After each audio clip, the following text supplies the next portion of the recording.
A internet sob cerco. As 4 arenas do debate.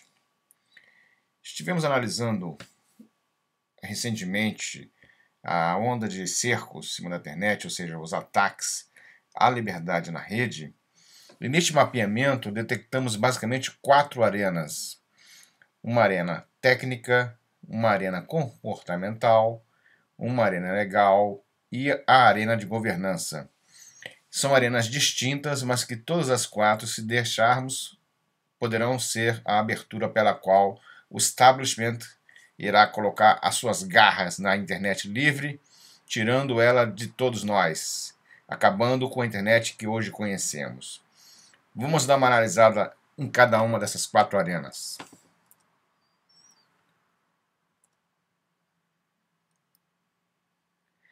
A arena legal é essa que nós já conhecemos no nosso dia a dia, onde temos o AI-5 digital, o ACTA, PIPA, SOPA, os acordos, como são os taxas da MP, o ACTA é um acordo, o TPP é um acordo, as leis e os regulamentos. Esse contexto legal é um contexto que ainda há um certo nível de discussão, com exceção dos acordos dos TACs, que foram fechados entre os ministérios públicos e os principais provedores de conteúdo. O restante, a sociedade, de uma forma geral, tem acesso e pode influenciar na sua discussão. A arena comportamental é uma arena curiosa, porque, na verdade, as pessoas estão caminhando no sentido de criar o próprio aprisionamento.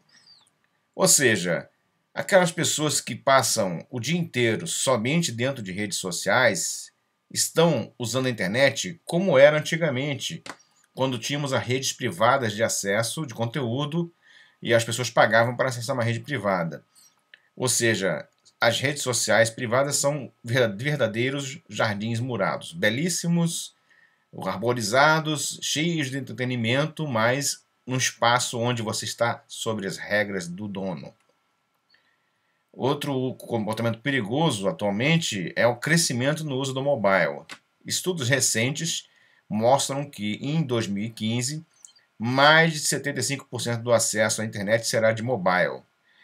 Curiosamente, as teles e a UIT, inclusive, que é a União de Telecomunicações Internacionais, uma agência da ONU, frisam no aspecto de que o mobile é a ferramenta de inclusão digital. Acreditem se quiser. Mas por que eles fazem isso? Por uma questão muito simples.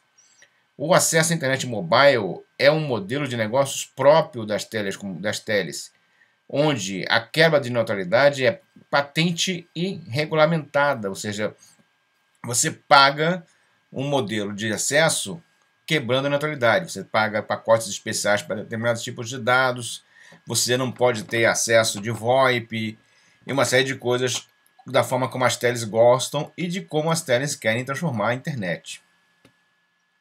Então, qual é o problema? O problema é que em 2015, se todos os outros planos derem errado, as teles vão falar assim, olha, 75% do acesso à internet, ou seja, quase 3/4 do acesso, é mobile e as pessoas já estão aceitando basicamente a questão da quebra da neutralidade. Então não tem sentido a gente discutir mais os 25%. Vamos quebrar essa porcaria.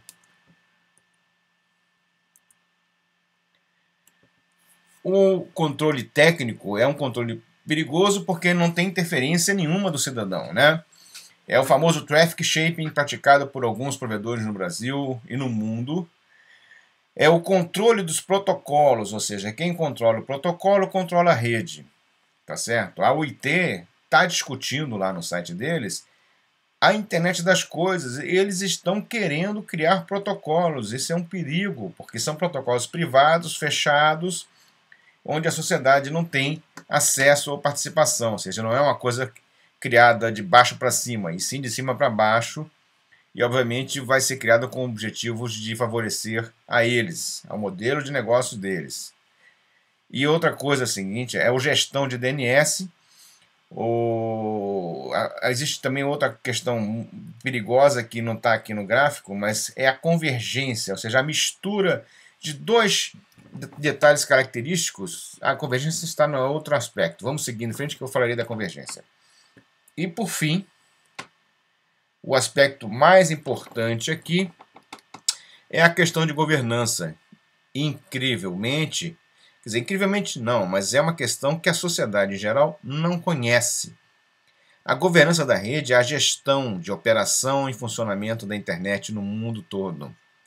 Hoje em dia, o modelo utilizado é um modelo onde cada país ou cada região tem os seus comitês gestores da rede, que são comitês multissetoriais, ou seja, por exemplo, o Comitê Gestor da Internet no Brasil, ele tem participantes do governo, da sociedade civil, do terceiro setor, da indústria e comércio e da academia. Isso gera um debate equilibrado nas decisões que o comitê tem que tomar. Consequentemente, as decisões tomadas dessa maneira tendem a atender de uma forma moderada e racional os interesses de todas as partes. E essa governança, ela segue o modelo da própria rede, ou seja, ela é distribuída. Então, cada país tem a sua e tal. Bom, o que está acontecendo aí? Está acontecendo o seguinte. Existe um interesse na confusão entre o conceito de serviço de telecomunicações, que seria a rede efetivamente, e o serviço de valor adicionado. Isto era muito claro na época da internet de escada, onde você tinha um provedor de acesso que você contratava, e esse provedor de acesso ele contratava um link com a empresa de telecomunicações, e ele era o elo entre você e a internet, ou seja, esse provedor de acesso provia o serviço de valor adicionado através de uma rede de telecomunicações contratadas por ele. Com o advento da banda larga e com a flexibilização das regras, as empresas de telecomunicações passaram a oferecer os dois serviços, o serviço de telecomunicações e o serviço de valor adicionado. Como existe a obrigatoriedade de pagar o provedor de acesso, e esse provedor de acesso era uma questão que já estava tecnicamente incluso, porque a empresa de telecom, além de prover a infraestrutura, provia o acesso, que é errado, mas enfim, no Brasil funciona dessa maneira, porque jamais quem proveu o acesso, ou seja, quem provê a infraestrutura, deveria prover o acesso à conexão à internet, ou seja, a última milha. Por quê? Porque se uma empresa de telecomunicações prover a infraestrutura e o acesso, é muito difícil de você conseguir um equilíbrio na disputa entre diversas empresas de telecomunicações e pequenos provedores de acesso que dependam dessas empresas para prover acesso à internet. Ou seja, seria uma disputa totalmente desequilibrada. Então, o certo seria que a empresa de telecomunicações provesse somente telecomunicações. E aí sim, o provedor de acesso teriam que ser provedores de acesso privados e pequenos. Mas, infelizmente, no Brasil não é mais assim. E existe uma convergência nessas duas coisas. Ou seja, a sociedade é induzida ao erro, é induzida a acreditar que serviço de valor adicionado e telecomunicações é uma coisa só. Por isso confunde com a Anatel se envolvendo em questões ligadas ao tema de serviço de valor adicionado. Porque quando foi definida a norma 4, ficou decidido que a Anatel ela teria ingerência em cima das questões de serviço de telecomunicações e o comitê gestor em cima de serviço de valor adicionado. Recentemente, a Anatel está colocando em consulta pública a norma 4. Eles querem mudar a norma 4, assim como, curiosamente, a ITU, ou seja, a UIT, que é a União Internacional de Telecomunicações, é um órgão da ONU, ela quer mudar o ITR, que é o Regulamento de Telecomunicações, colocando nesse regulamento questões ligadas à internet. E como essa discussão ela ocorre em portas fechadas, e a informação vazada realmente é preocupante, porque estão falando aí em cobrar pacotes diferenciados para acesso à distância, estão falando aí em centralização de governança, tirando a governança da internet desse modelo distribuído para um modelo centralizado nos governos e na ONU, o que seria uma tragédia, porque a internet aí atenderia a questões econômicas e de governo e não mais as questões múltiplas de interesses da sociedade. Bom, esse vídeo foi gravado hoje, no dia 9 de julho, véspera da votação do Marco Civil da Internet, porque uma notícia recente preocupante. O governo brasileiro, através da Presidência da República, disse que reuniu-se com diversos ministérios e criticou a redação atual do Marco Civil, que está programado para ser votado amanhã, dia 10 de julho, às 14h30. A crítica foi em cima do artigo onde cita o CGI como órgão que define a questão da neutralidade na internet e a própria neutralidade em si, tá certo? No próprio Fórum da Internet, em Olinda, na semana passada, o representante do Ministério das Comunicações deixou bem claro de que o CGI não os interessa.